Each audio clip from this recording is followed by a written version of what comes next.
morning. Jim Combs. Everybody hear me? I have a pretty loud voice.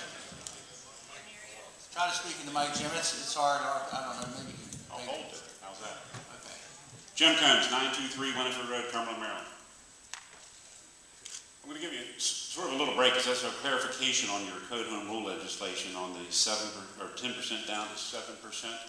Does that automatically apply to all municipalities, or do they have to enact their own? They have to enact their own. Okay, I just want to make it clear about it because I heard conversation before that it was whatever the county did would apply to them. So, okay, I'll take that up in another venue. I look at the three of you. I've known all of you for many years. I'm 63 and a half years old. Most people know that I retired last week and came back here full time. I've known Sheriff Goode for a long time. But I have to say, and I go back to sort of what Bill Valentine was talking about, whether the paper got it right or wrong, doesn't matter. And I think the correct statement was, there is a crisis in public safety. Now, all public officials I know of, whether they're the president on down to county commissioner, everybody says public safety is our #1 priority. Well, I think this crisis in public safety, quite frankly, has been caused by the three of you. I think you're hearing that here today.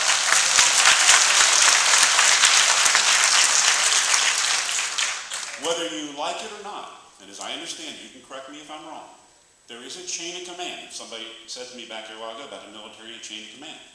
You are the county commissioners. Sheriff Goode is the sheriff.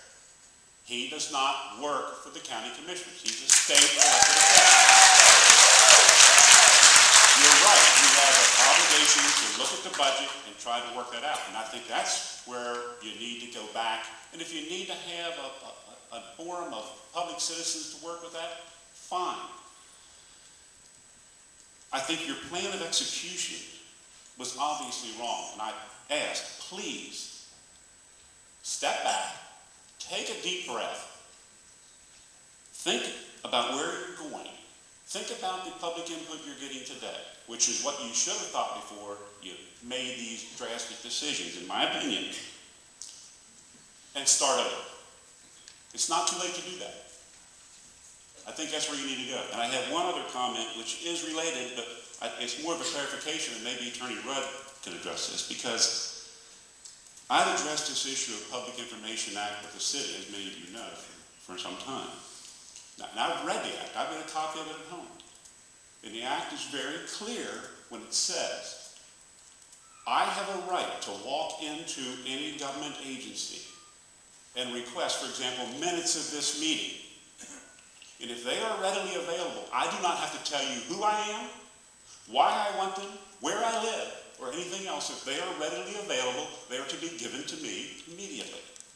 The 30-day rule only comes into effect if you have to do research. I'm quoting the law now, I'm pretty sure. If you have to do research to find out that information. Information related to salaries shouldn't be much research. It should be readily available by somebody in the office. But that's what I believe the Public Information Act says. Attorney Rudd, I'd like a clarification. You're essentially correct, Mr. Collins. Actually, the Freedom of Information Act relates to documents. So if the document is readily available, such as a budget, such as minutes, such as audits, yes, they are to be provided. But if it is information that someone has to go to some other public document to get the information, such as what is the salary of Joe Smith who works in the roads department, obviously that is research, even though you might say in layman's terms it's readily available. The document's not readily available.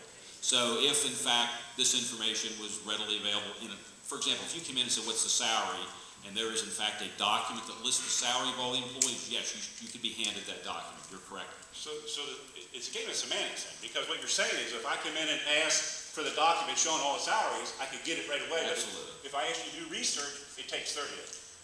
So Actually, that's not exactly accurate either. We have up to 30 days. If that information can be provided in 5 days, we are to provide it to you, and we certainly would. Well, I'm hopeful that's the case, because I can tell you that hasn't been the case with the other entity that I deal with. I understand. They utilize this. They require everybody to give their name, address, and everything for every single thing they want, which is not what the law says. I agree with you, and we also have on should have, each department has a list of documents that are readily available so that when somebody comes in, there is no issue. So if you went to Jerry's office, finance office, they will have copies of audits, they will have copies of budgets, other documents that they keep on a regular basis. You can walk in and get them that day. Again, I asked Dale, Jim, Bob, think about it. Think about what the citizens are saying to you. Thank you, Jim.